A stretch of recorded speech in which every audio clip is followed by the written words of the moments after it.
जंगल में ऑटो चलाने वाला बंटी कबूतर रहता था। एक बार की बात है, बंटी कबूतर रात में सवारी छोड़ने के लिए काफी दूर आ जाता है। तभी उसे रास्ते में एक चिड़िया दिखाई देती है। अरे ये कितनी खूबसूरत चिड़िया है। अच्छा है वापसी में सवारी मिल गई। पूछता हूँ इस चिड़िया को कहाँ जाना है। रुको रुको ना। हाँ चिड़िया बहन बोलो कहाँ जाओगी तुम? जहाँ आप जाएंगे वहाँ जाऊंगी मैं। चिड़िया बहन मैं तो अपने घर जाऊंगा। चलिए आप बैठ जाइए, मैं आपको रास्ते में छोड़ दूंगा। जरा जगह तो दीजिए, जब भी तो बैठूंगी मैं। अरे चिड़िया बहन आप पीछे बैठिए जहाँ सवारी बैठती है। उसकी ये बातें सुनकर बंटी कबूतर को बहुत अजीब लगता है। तभी उसकी नजर उसके पैरों पर पड़ती है। उसके पैर उल्टे होते हैं, जिसे देखकर वो डर जाता है। अरे भागो भागो रे भागो भैया। कहाँ जाएगा तू बचकर बंटी कबूतर? आज तो तुझे छोड़ूंगी नहीं। कितने दिनों बाद मेरी प्यास बुझेगी।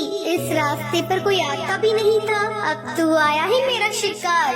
तभी टूनी चिड़िया की आत्मा अपने असली रूप में आ जाती है। वो जोर जोर से हंसने लगती है। कभी वो गायब हो जाती, कभी सामने आ जाती। बंटी कबूतर डर के मारे तेजी से अपना ऑटो भगाता है। वो शीशे में देखता है आत्मा उसका पीछा नहीं कर रही है। वो जंगल के ऑटो स्टैंड पर अपना ऑटो रोकता है। वहीं उसका दोस्त कालू कौवा खड़ा होता है। क्या हुआ बंटी कबूतर, तू इतना घबराया हुआ क्यों है? बंटी कबूतर कालू कौवे को सारी बात बताता है। अरे पागल, इतना सुनहरा मौका हाथ से निकाल दिया तूने। उस चिड़िया की आत्मा का एक पंख तोड़ लेता, वो तेरी गुलाम बन जाती। अरे भाई माफ कर मुझे, मेरी जान बच गई, आज वो ही काफी है मेरे लिए। ये कहकर बंटी कबूतर वहाँ से चला जाता है। कालू कौवा अपने मन में सोचता है, ये तो डरपोक पागल है, इतना सुनहरा मौका गवा दिया। ये पूरे जंगल पे राज करता। चलो कोई नहीं, कल रात में उस जगह जाऊंगा और उस भूतिया चिड़िया का पंख तोड़कर ले आऊंगा।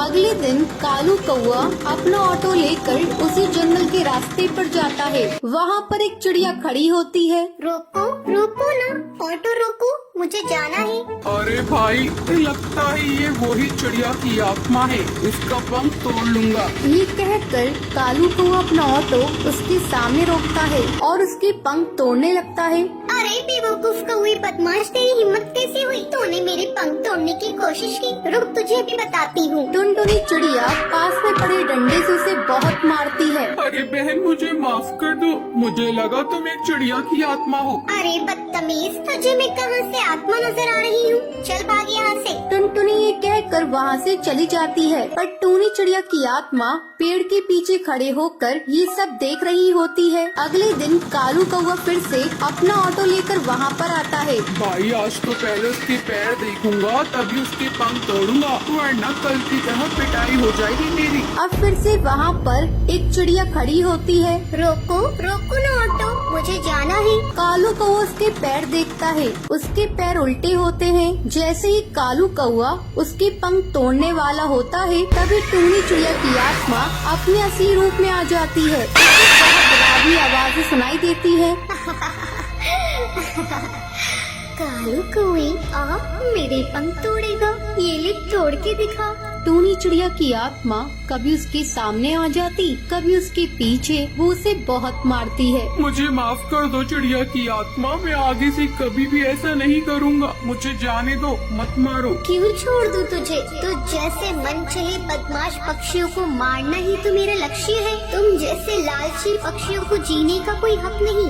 कभी वहाँ पर बबलू कबूतर ऑटो में अपनी सवारी बिठाकर वहाँ से गुजर रहा होता है। अरे चिड़िया की आत्मा छोड़ दो उसे, मैं तुमसे विनती करता हूँ। नहीं, मैं इसे नहीं छोड़ सकती। तुम जानते हो, एक बार ऐसे ही मैं इस जंगल से ऑटो में जा रही थी। उस ऑटो वाले ने मेरा सामान लूट कर मुझे जान से मार दिया। जब से जो भी मुझे लालची पक्षी दिखाई देता है, मैं उसे जान से मार देती हूँ। तभी सुंदरी कौवी बोलती है, अरे टूनी चिड़िया तुम सही कह रही हो, तुम्हारे साथ गलत हुआ है, लेकिन तुम भी सही नहीं कर रही हो। ना जाने कितने पक्षियों को तुम मार रही हो। वो सब उसे बहुत समझाते हैं। वो कालू कौवे को छोड़ देती है। मुझे माफ कर दो, तुम सब सही कह रही हो। मैंने अपने इंतकाम पूरा करने के लिए ना जाने कितने पक्षियों के परिवार को तोड़ा है, पर अब नहीं।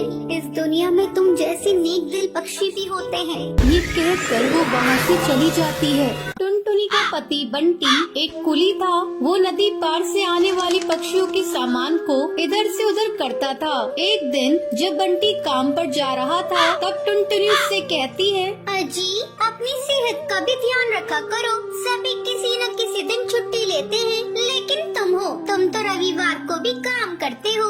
अरे पगली, अगर काम नहीं करूँगा तो घर कैसे चलेगा? तू तो माँ बनने वाली है, बच्चों का खर्चा बढ़ेगा। अगर काम नहीं करूँगा तो अपने बच्चों को अच्छी जिंदगी कैसे दूंगा? आपसे तो बात करना ही बेकार है। ये लीजिए पोटली, इसमें मैंने रोटी और चावल रख दिए हैं, समय से खा लीजिएगा। नहीं टुनटुनी, आज मेरी तबीयत कुछ सही नहीं लग रही है। कुछ भी खाने का मन नहीं कर रहा है। काम से आऊँगा तो खा लूँगा। बंटी बिना खाना लिए काम पर चला जाता है। टुनटुनी को क्या पता था कि बंटी से उसकी ये मुलाकात आखिरी थी। उधर बंटी बेहोश होकर बहती नदी में गिर जाता है और वहीं डूबकर मर जाता है। टुनटुनी भागी भागी अस्पताल जाती है।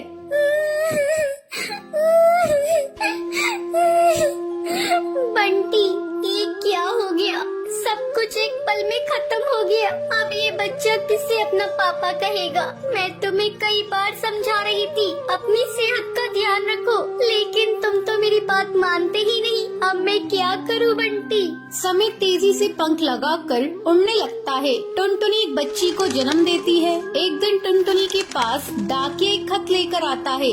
अरे ये खत तो कड़कनाथ सेठ की कंपनी की तरफ से आया है और मुझे बंटी की जगह कुली की नौकरी दी गई है। मुझे अपनी बच्ची के लिए नौकरी करनी ही होगी, तभी मैं उसे एक अच्छे स्कूल में पढ़ा पाऊंगी और उसे बेहतर भविष्य दे सकूंगी। अगले दिन से ही टुनटुनी कुली बनकर पक्षियों का बोझ उठाती थी। जब भी नदी के उस पार से कोई पक्षी आता था, टुनटुनी तेजी से उन पक्षियों के पास पहुंच जाती थी। बहन जी, क्या मैं आपका बोझ उठा लूं? अरे तुम तो एक चिड़िया हो, क्या तुम इतने बोझ को उठा सकती हो? हाँ हाँ बहन जी, मैं सारे बोझ को उठा लूंगी। बहन जी, मैंने अपनी जिंदगी में इतना बोझ उठा लिए है, ये बोझ तो उसके आगे कुछ नहीं है। क्यों, क्या हुआ? और तुम ये तुम्हारी बेटी को साथ में लेकर क्यों घूम रही हो? तुम्हारे पति कहाँ हैं? वो नहीं कमाते हैं क्या? क्या करिएगा बहन जी, मेरी दुख भरी कहानी सुनकर रोज इस नदी किनारे पे कई पक्षी आते हैं और मेरी दुख भरी कहानी सुनते हैं, लेकिन कोई मेरी मदद नहीं करता।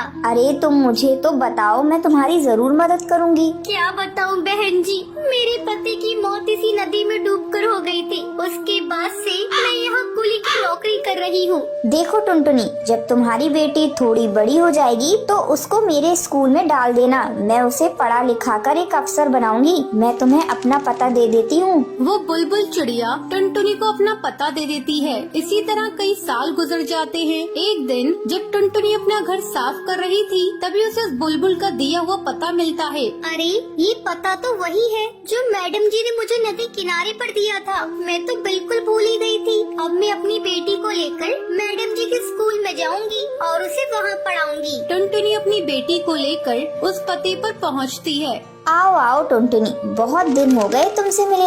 मैडम जी, ये देखिए, मैं अपनी बेटी को अपने साथ लेकर आई हूँ। मैं चाहती हूँ पढ़ लिख कर एक अफसर बन जाए, इसे मेरी तरह जीवन में संघर्ष न करना पड़े। हाँ हाँ टुनटुनी, तुम निश्चिंत रहो, मैं तुम्हारी बेटी को अच्छी तालीम दूंगी। तुम्हें एक दिन इस पर गर्व होगा। टुनटुनी अपनी बेटी का एडमिशन उस मैडम जी के स्कूल में कराकर निश्चिंत हो जाती है। उसे इस बात की खुशी थी, उसकी बेटी को उसकी तरह जीवन में संघर्ष नहीं करना पड़ेगा। तो ये थी आज की कहानी। क्या आपको पता है कालू कौवा बंटी कबूतर से चिड़िया की आत्मा का क्या तोड़ने के लिए कहता है? अगर आपको पता है तो आप हमें कमेंट करके जरूर बताएं। अगर आपको ये वीडियो पसंद आई हो तो इसे लाइक और ऐसी कहानियाँ देखने के लिए मेरे चैनल को सब्सक्राइब करना